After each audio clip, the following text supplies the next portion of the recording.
सुंदर ते ध्यान उभे विठे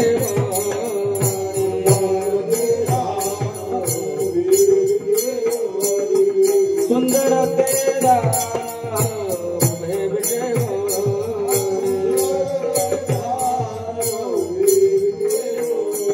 आकर कटे वरे ठेव दिया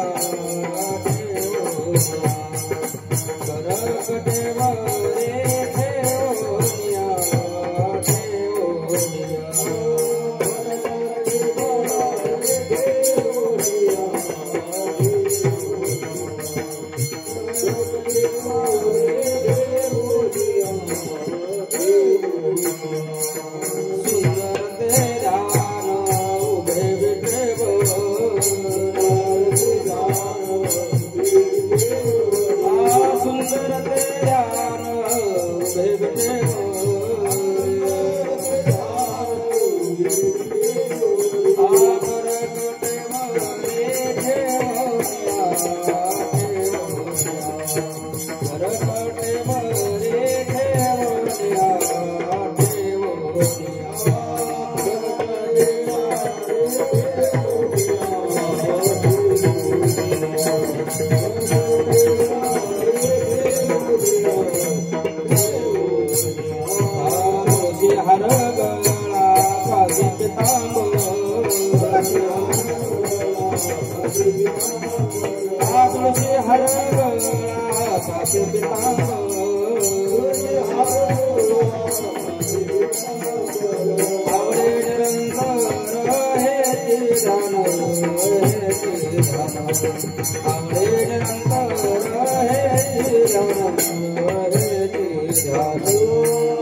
मकर कुंडले गणपति श्रवणी आनंदे कौस्तुभ मणि विराजित कंठे कौस्तुभ मणि विराजित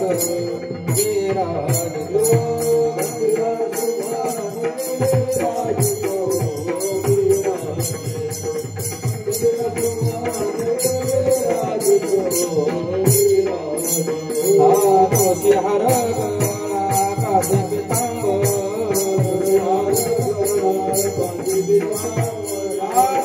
हर कासे पितांबर आवडे निरंतर आवडे निरंतर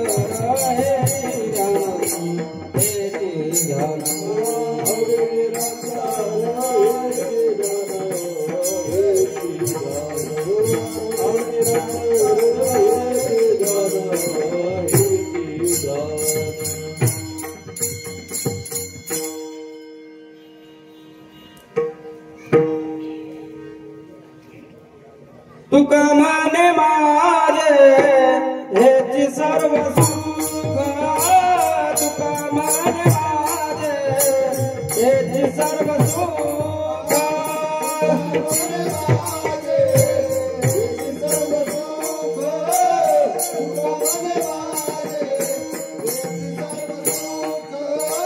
तुका माने माझे हेची सर्व सुख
Ram Krishna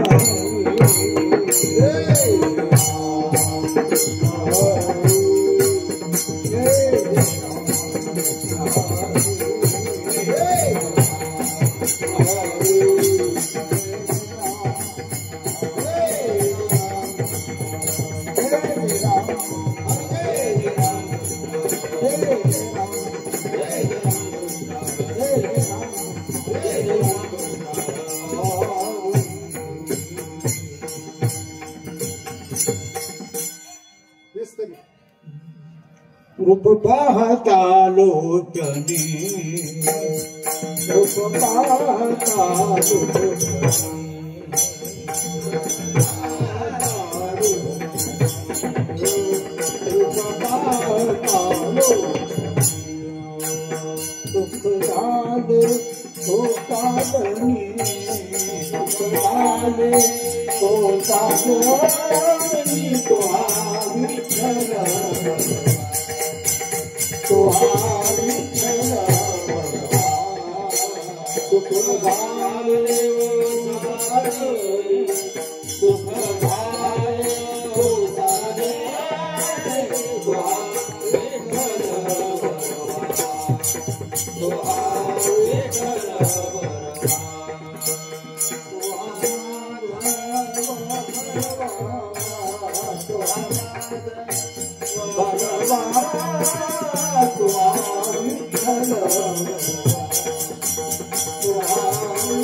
Hare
याल तरी यारे लागे अवने माया मागे अवने माया मागे अवने माया मागे याल तरी यारे लागे अवने माया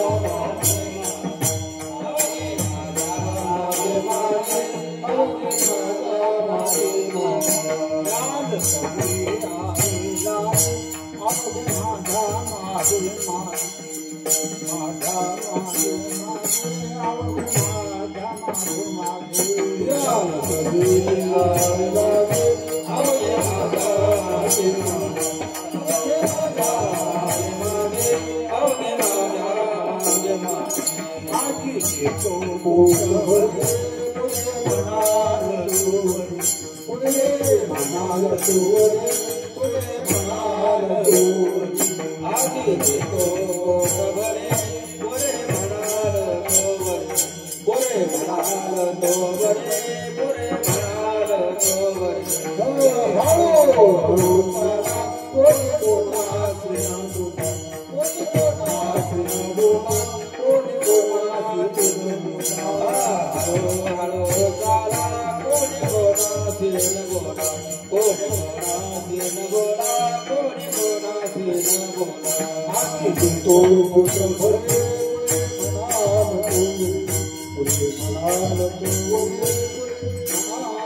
Pure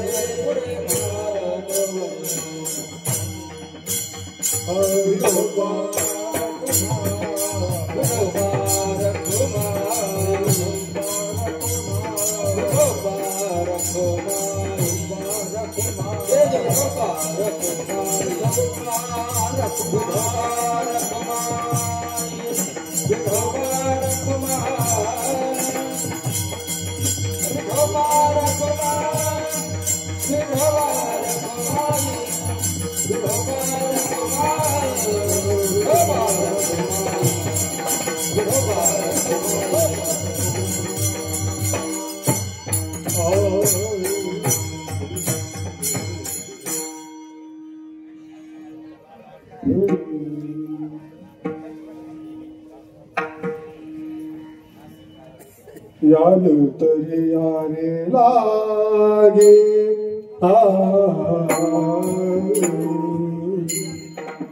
याद तरी यारे लागे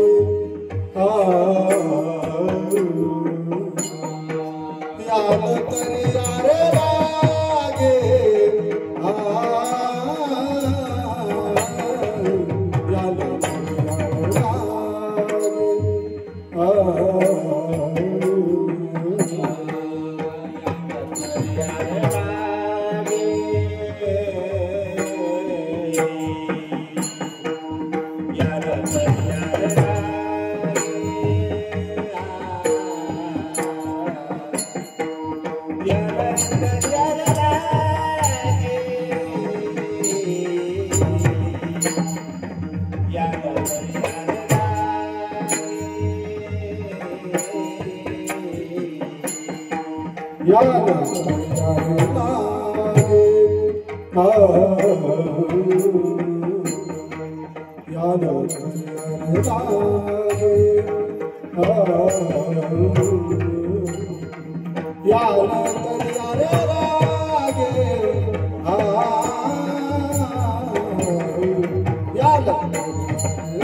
आजी आजी पोटा भर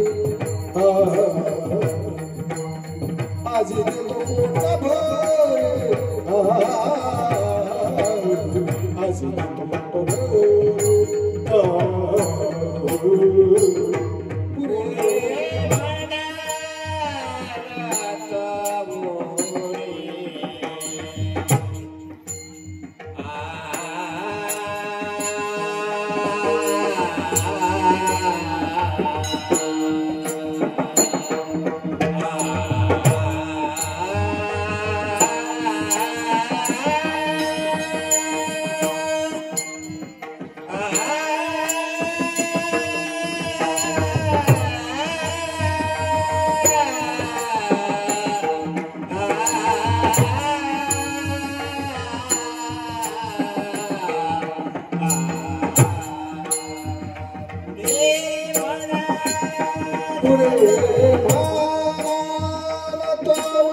यावतरी यारे लागे अवघे माझ्या मागे मागे आधी देतो पोट भरी पुरे म्हणाल तोवरी हळूहळू चाला कोणी कुणाशी न बोला तुका म्हणे सांगा घाटे तेने नका भरू पोटे आधी देतो पोट भरी पुरे म्हणाल तोवरी विठ्ठल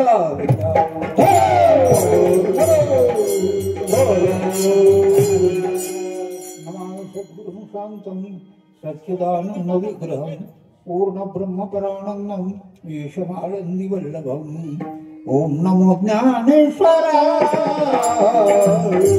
ओम नमो ज्ञानेश्वराय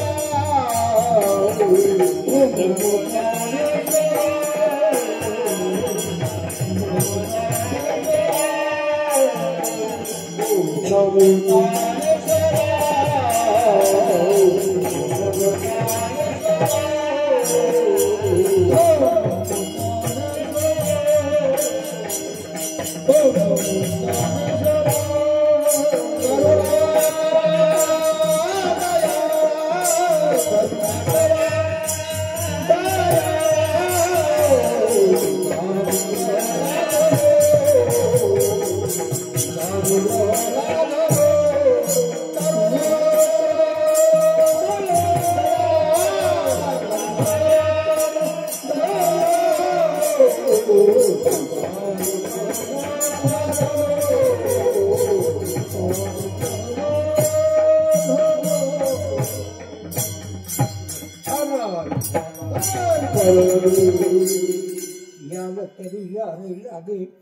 अवघे माझ्या मागे मागे आधी देतो पोट भरी पुरे म्हणालस तोवरी.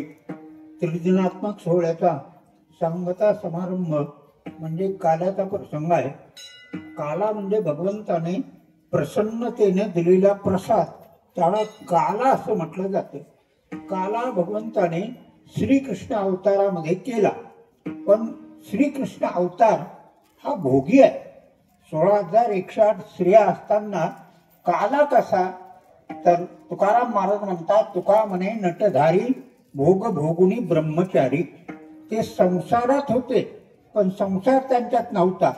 जसं चिकूमध्ये बी असतं पण बियाला चिकटलेलं काहीच नसतं, उलट आंब्याची कोय किती चोखली तर रस राहतो. तसं संसारात गडूनच राहतात काही काही लोक. म्हणून श्रीकृष्ण भगवान हे सगळ्यापासून अलिप्त होते. पद्मपत्र मिवांबसा. कमळ पाण्यात राहतं पण कमळावर पाणी टाकलं तर ते राहत नाही आहे. तसं अलिप्तपणानं भगवान याच्यामध्ये होते. आता द्वापार युगामध्ये काला झाला. मग आज काय गरज आहे काल्याची? आज कशा करता काला आहे? तर आधिदैविक भाग हा द्वापार युगात झाला आणि जो आध्यात्मिक भाग असतो तो नेहमी सर्वकाली असतो. म्हणून काला सर्व कालामध्ये आहे. कारण जीव जोपर्यंत दुःख मृत्यू घेऊन जन्माला येतो तोपर्यंत काल्याची गरजच आहे. विठ्ठल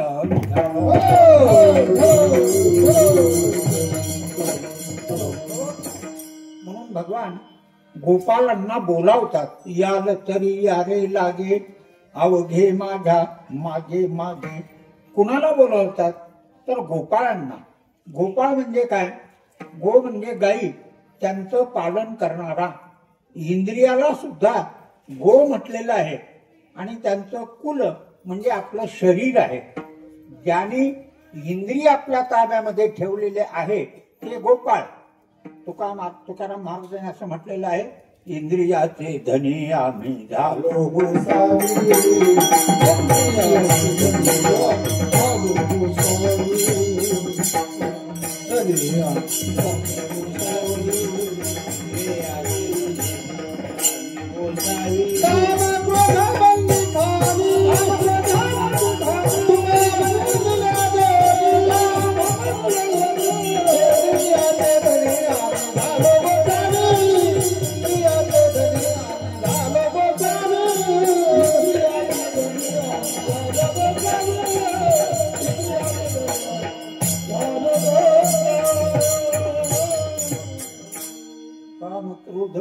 बंदी खाणी तुका म्हणे दिले दोन्ही. इंद्रियाचे धनी आम्ही झालो गोसावी. इंद्रिय त्यांच्या ताब्यात होती आणि आपण इंद्रियाच्या ताब्यात आहोत. इंद्रियाची दिने केलो आम्ही नारायणे. एकाचेही मज न घडे दमन. आम्ही इंद्रियाच्या ताब्यात गेलेलो आहे. म्हणून भगवान त्या गोपालांना बोलावतात. यार तरी यारे लागे. का बोलावतात? तर लाग म्हणजे संबंध. जीव आणि भगवान यांचा नित्य संबंध आहे. ममैवांशो जीवलोके जीवभूत सनातनः. म्हणून भगवान म्हणतात, तुम्ही माझ्या मागे या. याल तरी यारे लागे अवघे माझ्या मागे मागे. आणि जर तुम्ही माझ्या मागे आलात तर मी तुम्हाला आज पोटभर देईल. अभंगाच्या दुसऱ्या चरणामध्ये महाराज देतो पोट भरी.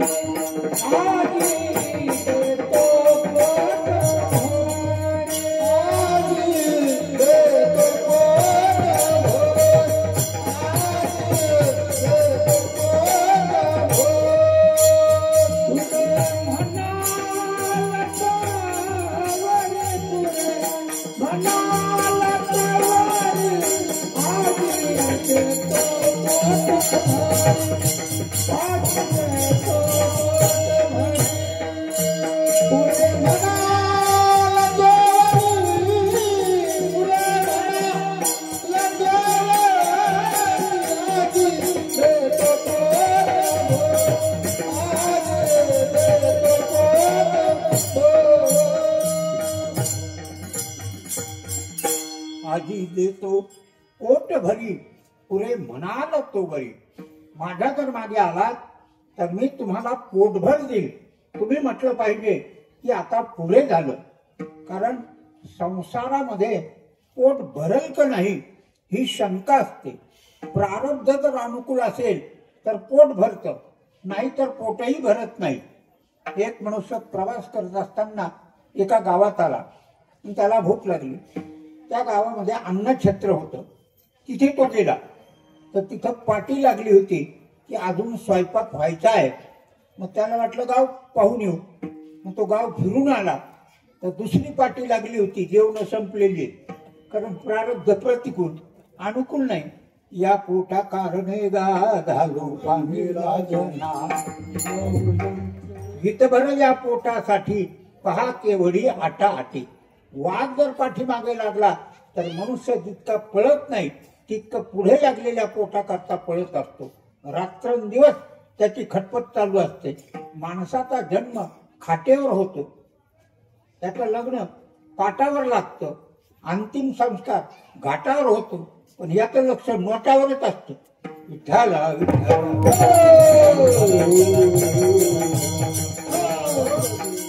संसार कितीही केला तरी माणसाचं पोट हे भरत नाही, पण परमार्थामध्ये निरंकुश तृप्ती आहे.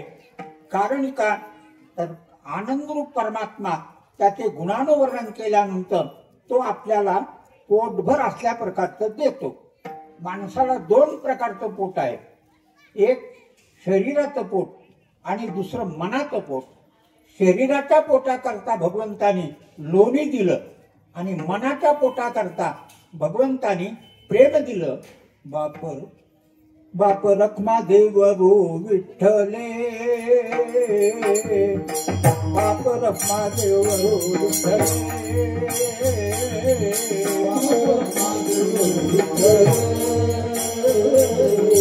बाप रखमा देवरो विठ्ठले. सुख सौंदर्या दिधले, सुख सौंदर्या दिधले, हरे हरे सुख पावले, हरे सुख पावले. सुख सौंदर्या दिधले, हरे सुख पावले.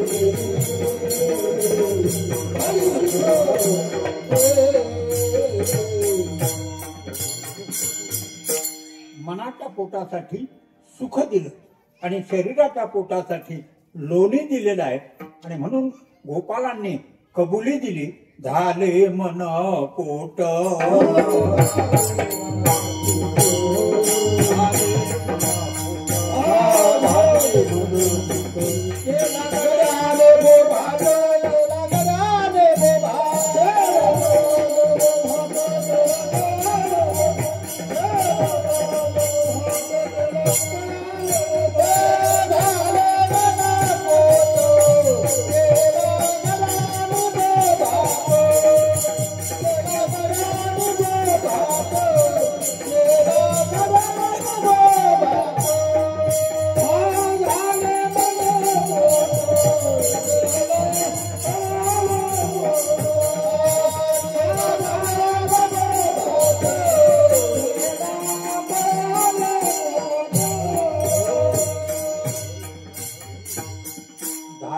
म्हणजे तृप्त झाले, झाले मन, झाले पोट, केला गड्याने बोभाट.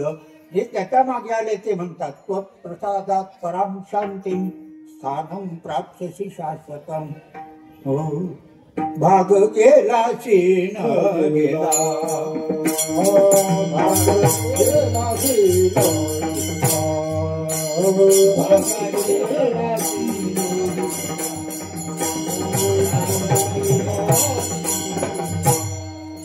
अवघा झाला,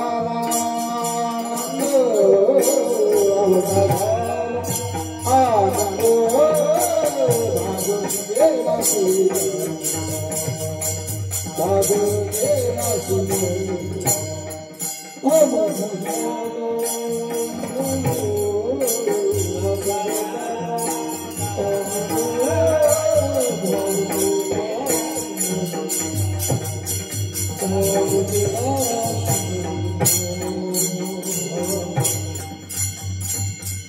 भाग गेला शीन गेला, अवघा झाला आनंद. सगळा आनंद जीवनामध्ये प्राप्त झाला. मग गोपाळ म्हणले, आम्ही येतो म्हटले तुझ्या मागे, पण भगवान म्हणतात त्याच्याकरता काही पथ्य आहे, नियम आहे, ते तुम्हाला पाळावे लागतील. गोपाळाने विचारलं, काय नियम आहे? अभंगाच्या तिसऱ्या हळू चाला, हळू हळू चाला,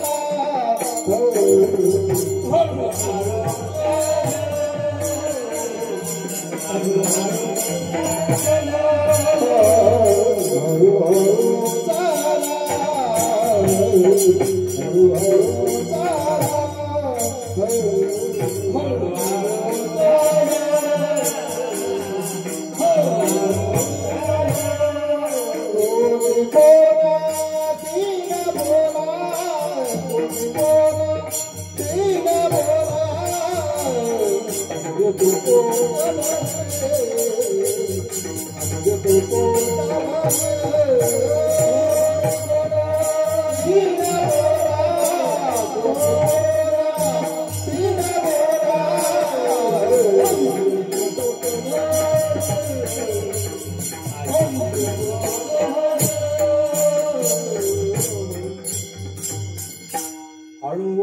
हळू चाला, कोणी कोणाशी न बोला.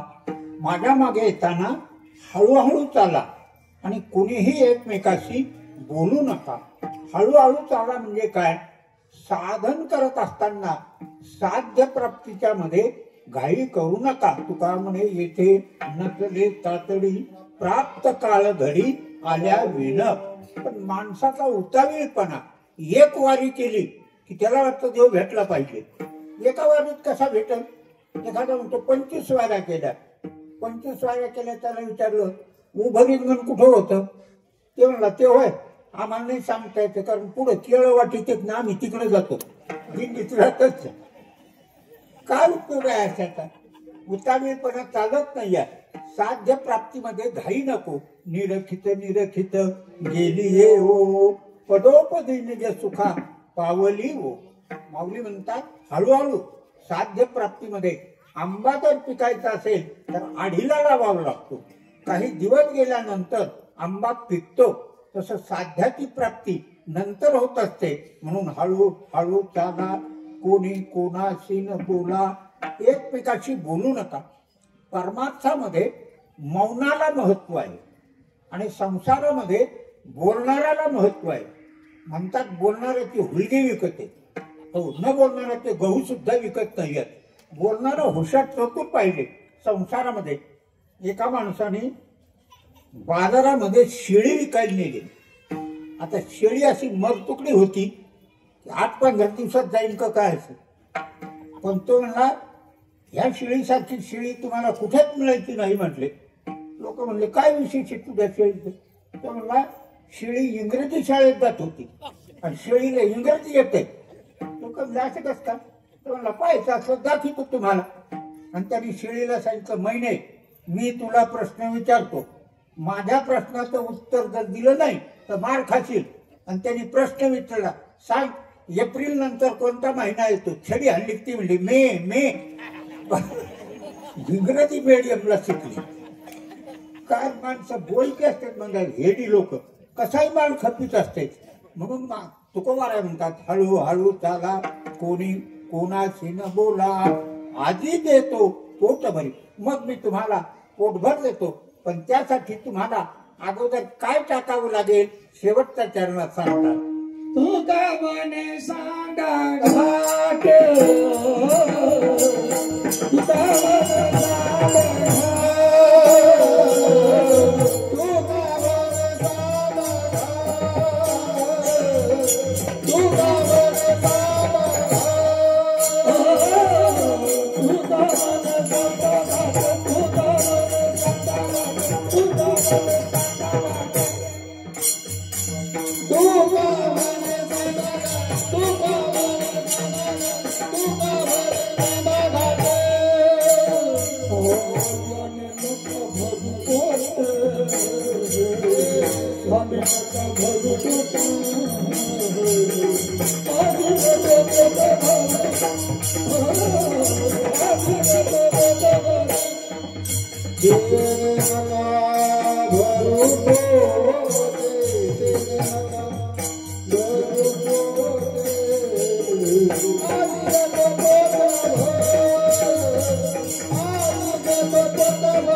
भैरवनाथ बाबा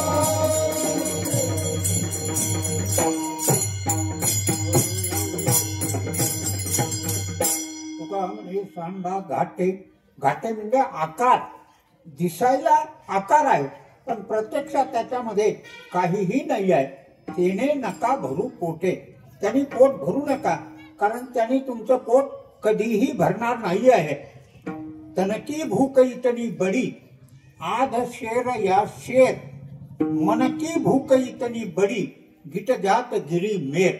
शरीराच्या पोटाला किती लागतं? किलोभर, अर्धा किलो. पण मनाचं पोट असं आहे गिट जात गिरी मेर. मेरू पर्वत जरी गिळला तरी त्याचं पोट भरत नाही. म्हणजे जसं एखाद्या माणसाचे 10 बंगले आहेत आणि त्याच्या शेजारी एक सहान आणि लहान असलेली जागा आहे, ती विकायला निघाली. गरीब माणसाला म्हटलं आपण घ्यावं, तो गेला. तर तो श्रीमंत माणूस म्हणला मला घ्यायची. अहो ती जागा लहान आहे, सहान आहे. तो म्हणला असं नका, लहान आहे सहान आहे पण माझ्याकडे गहाण आहे ना म्हणला, मला घ्यायचीच म्हण. कारण मेरू पर्वत जरी गिळला तरी पोटाची भूक ही पूर्ण होत नाही आणि परमार्थामध्ये निरंकुश तृप्ती आहे असं अमर्याद सुख भगवंतानी गोपाळांना दिलेलं आहे. म्हणून काल्याच्या कीर्तनाची मर्यादा आहे. चरित्र ते उच्चारावे केले देवे गोकुळी. ते प्रेमसुख कसं दिलं त्याचं वर्णन आपण करू. विठ्ठला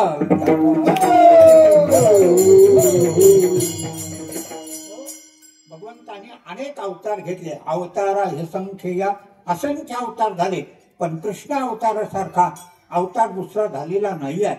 कृष्ण अवतार हा प्रेमसुख देण्याकरता झालेला अवतार आहे. भगवान श्रावण महिन्यात मध्यरात्रीला अष्टमीच्या दिवशी तुरुंगामध्ये जन्माला आले. निशीथे तमोद्भूते जायमाने जनार्दने देवक्याम देवरूपिण्याम विष्णू सर्व गुहाशया आविरासी तेथा प्राच्याम दिशिन्नुरिव पुष्कराः. आणि कारागृहामध्ये लख असा प्रकाश पडला. वसुदेव देवकीनं भगवंताची स्तुती केलेली आहे आणि स्तुती केल्यानंतर त्यांची ही ऐश्वर्य भक्ती होती. त्यावेळेला देवकीने वसुदेवाला सांगितलं, अहो कंसाने माझी 6 मुलं मारली आणि त्याला जर कळालं तर तो या मुलालाही मारेल. म्हणून तुम्ही काय करा, सोडा सोडा मिठी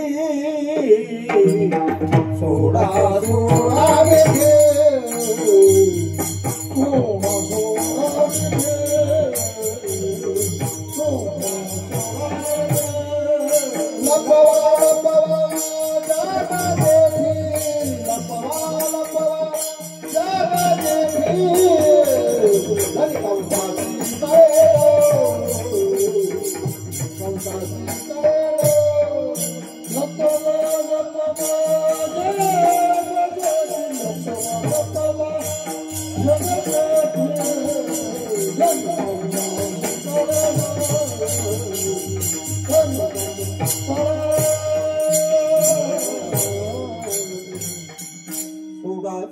मिठी लपवा लपवा जगजेठी. तिला कळालं हा परमात्मा आहे. जगजेठी म्हणजे जगाचा मालक आणि हा माझा मुलगा आहे म्हणून तिला भय आणि प्रेमही निर्माण झालेलं आहे. तेव्हा वसुदेवानं त्याला घेतलेला आहे. भगवान म्हणतात तुम्हाला जर कंसाची भीती वाटत असेल तर यदि कंसात विदेशित्वम तर्हि माम गोकुलन्नय. कंसाची भीती वाटत असेल तर तुम्ही मला गोकुळाला घेऊन चला. नंदाच्या घराला घराला नंदाच्या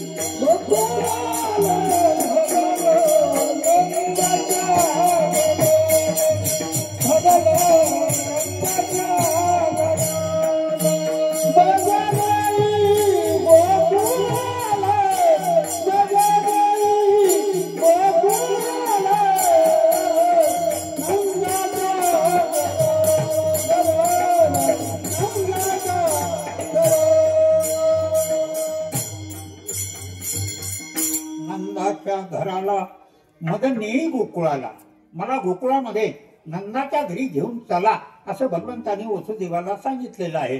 आता नंदाच्याच घरी का, किती काही घरं होती गोकुळामध्ये, पण नंद शब्दाचा अर्थ आहे नंद येते जनान, जो लोकांना आनंद देतो त्याच्या घरी परमानंद येतो. गोकुळामध्ये एकी होती आणि जिथे एकी असते त्या ठिकाणी परमात्म्याचं वास्तव्य असतं. आपलं संसारात कसं असतं, ननंद घरात भाऊजाई दारात असं असतं, फाटाफूट असते. त्याच्यामुळे भगवान आपल्या घरामध्ये यायला तयार नाही आहे. नंदाच्या घराला मद नेई गोकुळाला, नंद अशी व्यक्ती होती की ते जिथं जातील तिथं आनंदच व्हायचा. कुणाच्या घरात गेले तरी, कुणाच्या गावात गेले तरी आनंद, त्याला म्हणतात नंद. आणि दुसरा एक प्राणी आहे तो जिथून जातो तिथे आनंद, त्याचं नाव ननंद. भावाचं भाऊजाईचं पटून देत नाही. दोघं बोलायला लागले की मध्ये आली आणि मग भावानं सण आला, बायकोला साडी आणली, बहिणीला साडी आणली. बहिणीने भाऊजाईची साडी पाहिली आणि ती म्हणली वहिनी साडी फार सुंदर आहे. ती म्हणली आवडली तुम्हाला? हा मला फार आवडली. मग घ्या अंडी घालत जा इथून. म्हणजे मग दोघांचं सुख आनंद त्या ठिकाणी येत. पण नंद असा होता म्हणून भगवंताने सांगितलं नंदाच्याच घरी घेऊन चला. आणि भगवंताने टोपलीमध्ये भगवंताला घेतलं, यमुनेत प्रवेश केला. अथांग पाणी होतं, गळ्यापर्यंत पाणी आलं. भगवंताने आपला पाय त्या यमुनेमध्ये सोडला आणि चरण स्पर्श झाल्याबरोबर यमुना दुभंग झाली. कारण भगवंताला माहिती होतं की पुढे कलियुग येणार आहे आणि कलियुगामध्ये आपल्या पायाचा उपयोग आहे, आपल्या तोंडाचा उपयोग नाही. यमुना दर्शनाकरता पाठीत जायला पाहत होती की तोंडाचं दर्शन करू, पण भगवान म्हणले माझ्या पायाचा उपयोग होणार आहे.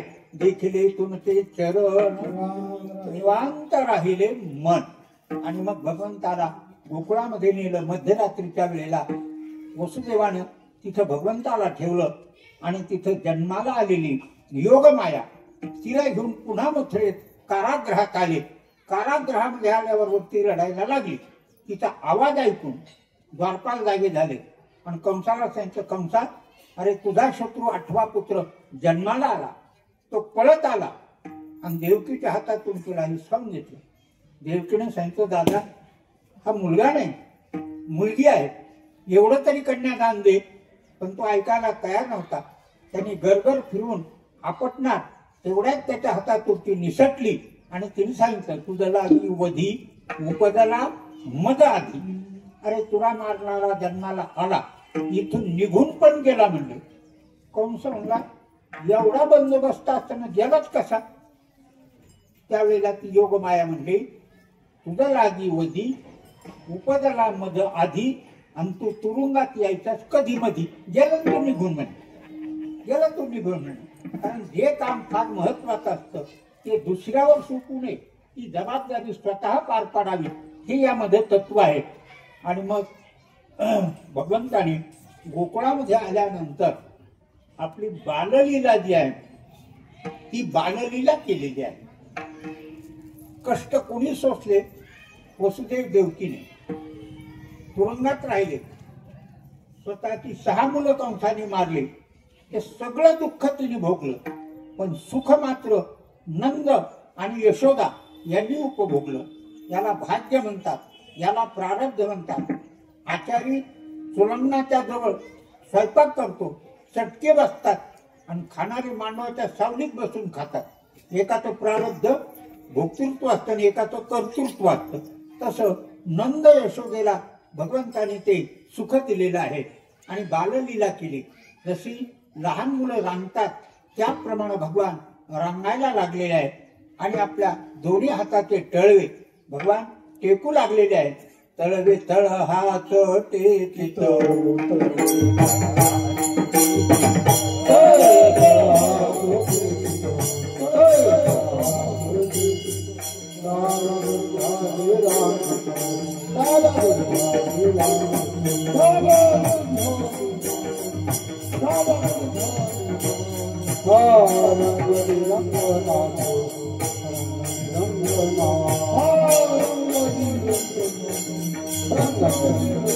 तो राधेची दास तो राधेची दास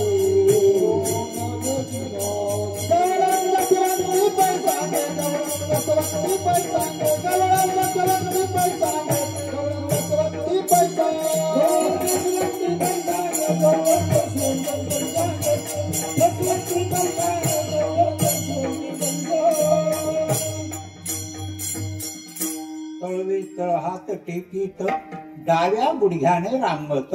भगवान दोन्ही हाताचे तळवे असे टेकीत होते. कशा करता तर त्या पृथ्वीला सांगत होते की आता मी आलेलो आहे, तू काही दैत्याला घाबरू नको म्हणून तिच्या पाठीवर थाप मारित होते.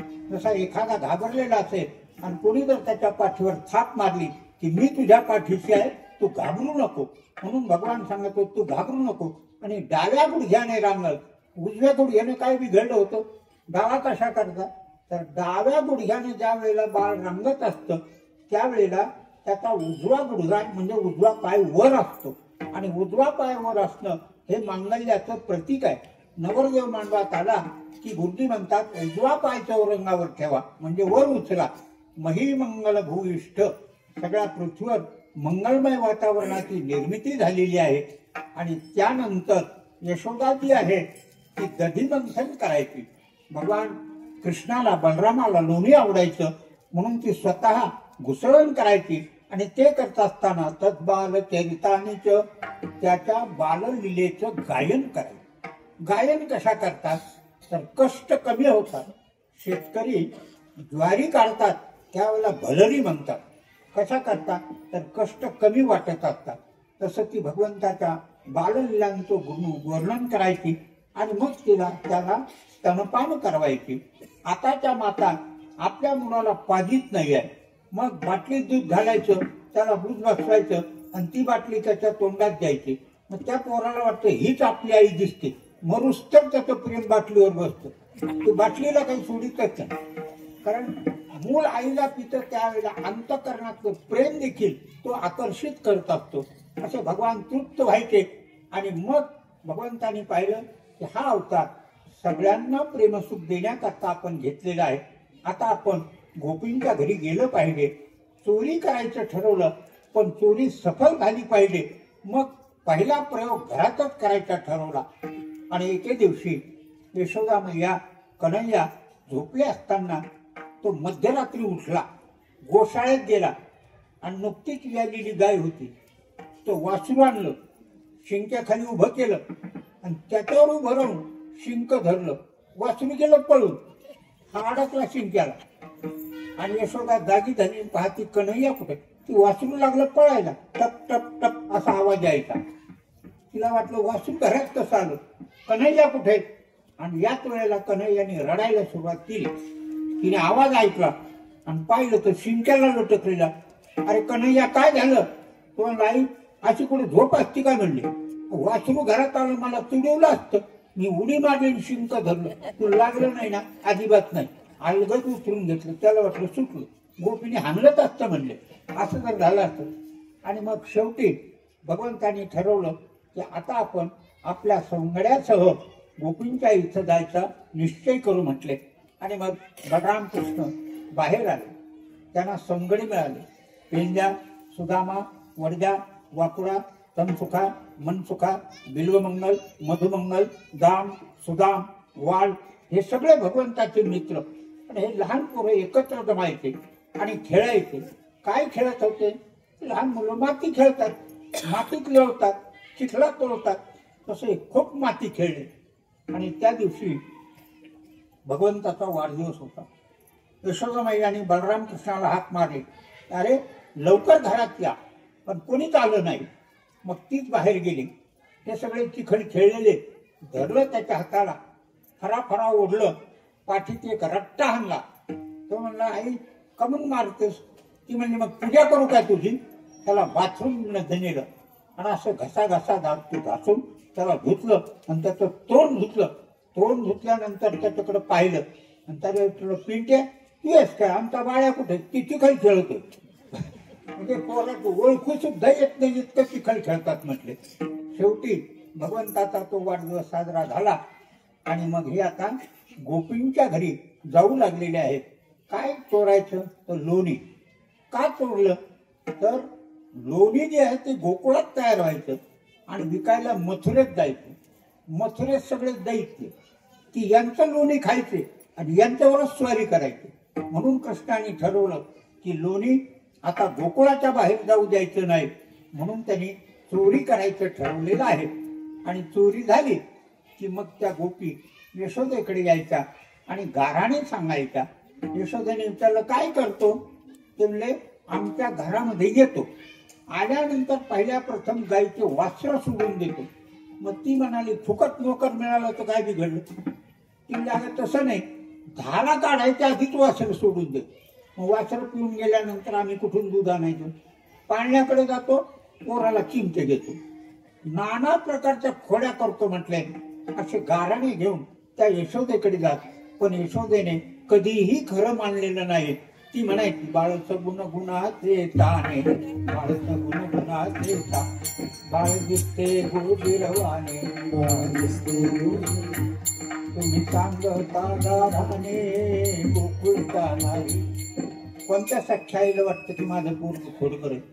एका माणसाने सांगितलं हो बाई तुमच्या पोरानं मला दगड हाणला. ते म्हणले कुठं लागला. ते तो म्हणला का नाही पळून गेला. मग ते पोरग माझं नाही, माझ्या पोराचा नियम चुकतच नाही. सच्चाईचं लक्ष किंवा कोणत्याच घराण्याची तक्रार जी आहे ती घेतली जात नव्हती. गोपीला वाटायचं काय करायला पाहिजे आता याच्या करता. एक गोपीचं असं म्हटले आपण गोकुळातच राहायचं नाही, चला गोकुळाच्या बाहेर. नवऱ्याला सांगितलं. त्यांनी दुसरा गाडा आणि निघाले दोघं जण. भगवान म्हणले मी यांच्याकरता आलो आणि हे गाव सोडून चालले. गाडा एका जंगलात आला. त्या बाईला तहान लागली. ती म्हणली मला तहान लागली. नवरा म्हणला पाणी आणतो. लोटा घेतला आणि पाणी आणायला गेला. या कृष्णाने तिच्या नवऱ्याचं रूप घेतलं. हातात पाण्याचा तांबे घेऊन आला आणि ते म्हणले पेनान बसला गाड्यावर. तो पहिला आला पाणी घेऊन. दोघं सारखे. तू कोण. तो म्हणला हे बाईचा नवरा. तू कोण. मी पण नवरा. आता लोक लागलं ना भांडण. रानात कोण सोडून चला म्हणले गावात. नंद गोकुळचा राजा पाटलाकडे भांडण. आणि रस्त्याने ती निघाले. पोराने पाहिलं. पोरं म्हणले एका बाईला दोन नवरे. हुर्रे म्हणून निघाला नंदाच्या अंगणात. आणि नंदन पाहिजे भांडण वेगळं. तिचं काय भांडण आहे. तो म्हणला ही माझी बायको. तो म्हणला माझी बायको.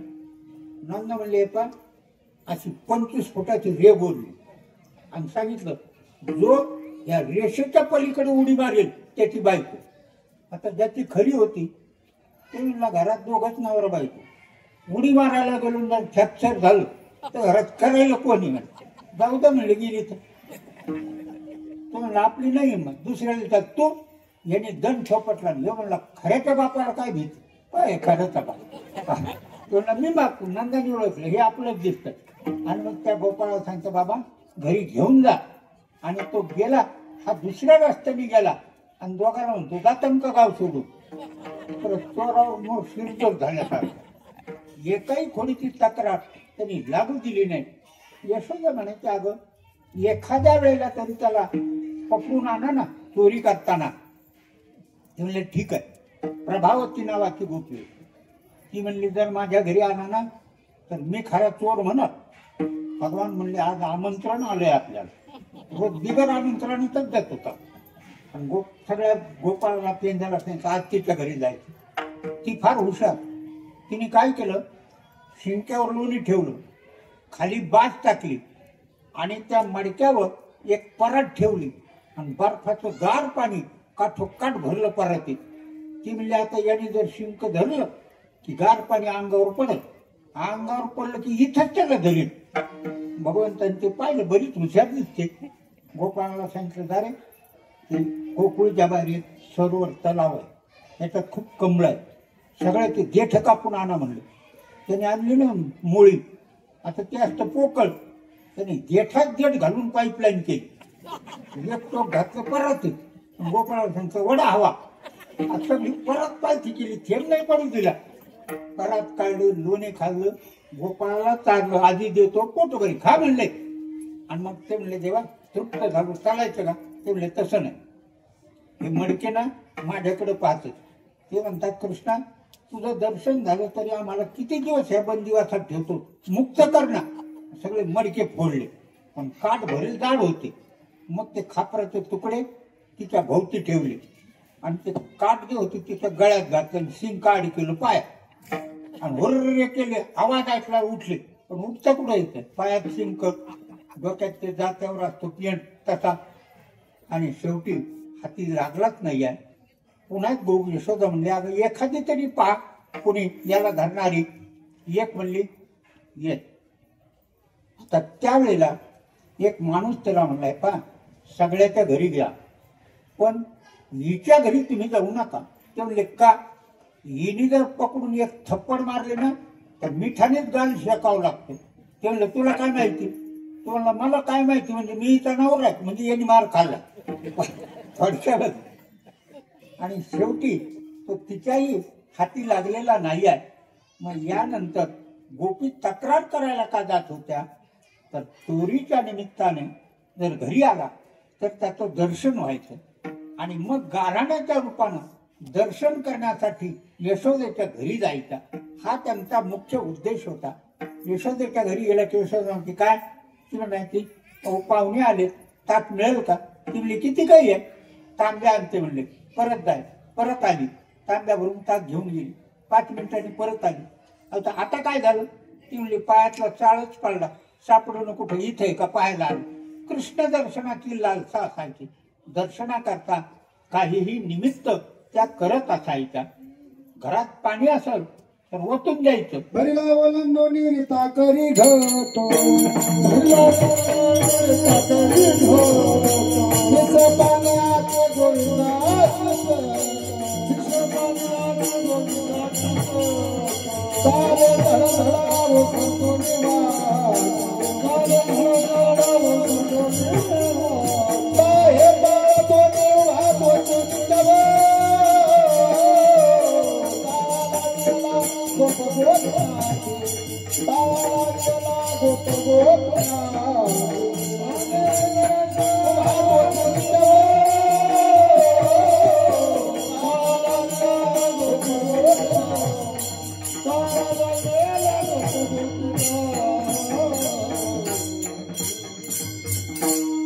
भरला ओलांडून रिता करी घट, मीस पाणी याते गोविंदाची चट. हा घट म्हणजे आपला देह आहे. कामक्रोधादी जे आहेत ते या देहातून काढावे लागतात. तसं पाणी सांडून द्यायचं आणि मग पाणी आता आणायचं. सासूला विचारायचं, सासूबाई पाणी आणायचं का? ती म्हणली घरात पाणी नाही आहे. मग पूर्वीच्या काळी पाणी जर आणायचं असेल तर नदीच्या काठावर जावं लागायचं. आता तशी परिस्थिती राहिली नाही. नदीच्या काठावर न जाता नदी घरातल्या माठावर येऊन बसली. त्याला रात्री तहान लागली, तो जर म्हणला पाणी, तर ती म्हणती पलंगाला नळ बसवलाय, घ्या. अशी सुविधा झाली. पण पूर्वी काही तसं नव्हतं. आणि मग ती चालायची कशी? चाले धडधडा उसंतोनी वाट. पंजाब में हळूहळू चालत नव्हती. उद्देश काय? तर भगवंताचं दर्शन करणं. चाले धडधडा उसंतोनी वाट, मिस पाणी याचे गोविंदाची चट. त्याचं दर्शन करावं हा उद्देश. आताही गोपिकांना घाई असते, पण भगवत दर्शनाची उत्कंठा त्यांना नसते. एखादी बाई रिक्षात निघाली, चालली रिक्षा. रिक्षावाल्याला म्हणली जरा वेग वाढव. म्हणलं बाई 60च्या वेगाने चालली, अजून किती वाढवायचा? नाही, अजून वेग वाढव. कशा करता?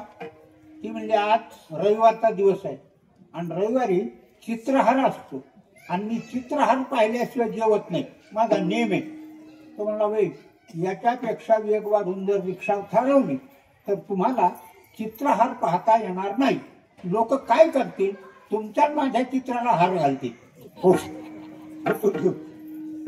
उद्देश क्षणिक असतो, लौकिक असतो, पण गोपींचा उद्देश फार मोठा होता. विष पाणी याचे गोविंदाची चट. आणि गेल्याबरोबर तिथे भगवंताचं दर्शन त्यांना व्हायचं. दर्शन झालं की त्या तन्मय व्हायचा. देहभान विसर्जित असल्या प्रकारचा व्हायचा.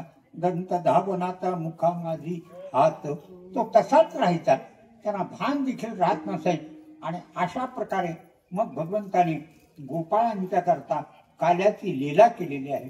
गाई वासरं घेऊन ते चारायचे, भरपूर चारा होता, पाणी होतं, वाळवंट होतं आणि मग त्या वाळवंटामध्ये खेळ खेळायचे. हुतुतू, लगोरी, आट्यापाट्या, विटी दांडू, चेंडू फळी असे मर्दानी खेळ खेळायचे. आणि माध्यान्ह झाला की एकत्र बसून भोजन करायचे.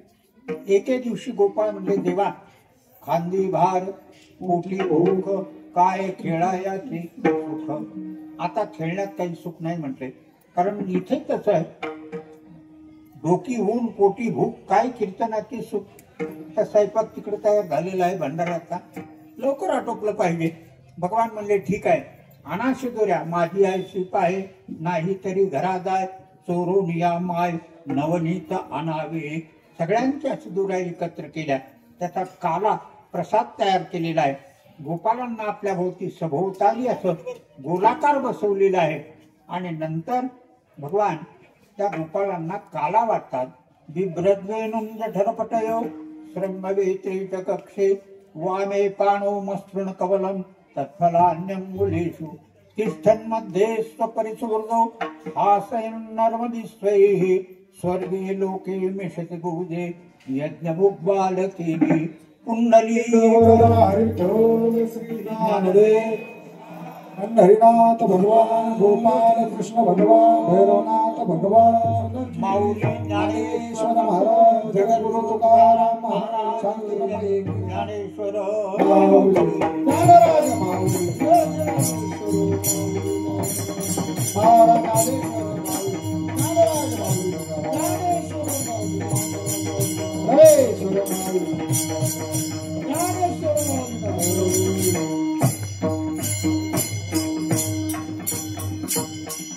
भानुदास गीती गात प्रसाद देत पंढरीनाथ. स्वतः भगवंताने गोपाळांना काल्याचा प्रसाद दिला, तो यमुनेच्या वाळवंटात. आणि आपल्याला जो दिला साधू संतांनी, तो चंद्रभागेच्या वाळवंटात. एक सटाळी झाली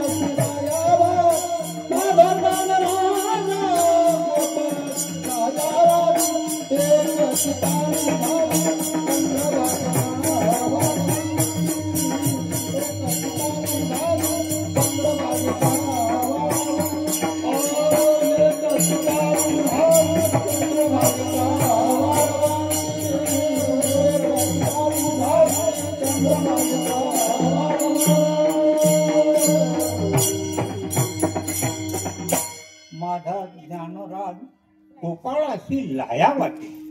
काला 3 प्रकारचा, एक दही आणि लाह्या, हा एक काला शरीरासाठी, दुसरा हरिनामाचा खिचडी काला, तो मनासाठी, आणि तिसरा तुका म्हणे काला कुठे अभेद देखला, जीव ब्रह्माचं ऐक्य, असा 3 प्रकारचा काला केलेला आहे. म्हणून भगवंताने हे प्रेमसुख सगळ्यांना दिलं, कारण माणूस हा प्रेमावर जगतो, नुसत्या अन्नावर जगत नाही आहे. एखाद्या माणसाच्या पुढे जेवणाचं ताट येतं, लोक म्हणतात तुम्ही फार सुखी, तर म्हणलं कशाचं सुखी, सून माझ्या पुढे आणून आदळती आणि म्हणती घाला तुमच्या जमल्यावर, काय गोड लागतं का ते? लागत नाही. प्रेमाचे 2 शब्द असतील तर भाकरी सुद्धा पोळीप्रमाणे वाटते. म्हणून प्रेमसुख देण्यास करता झालेला हा भगवंताचा अवतार आहे. त्यांनी जसं गोकुळातील गोपींना प्रेमसुख दिलं, तसंच प्रेमसुख आपल्याला द्यावं अशी विनंती श्रींच्या चरणी करून झालेली सेवा श्रीचरणी समर्पण करून सेवेला आणि वाणीला या ठिकाणी विराम देऊ. म्हणे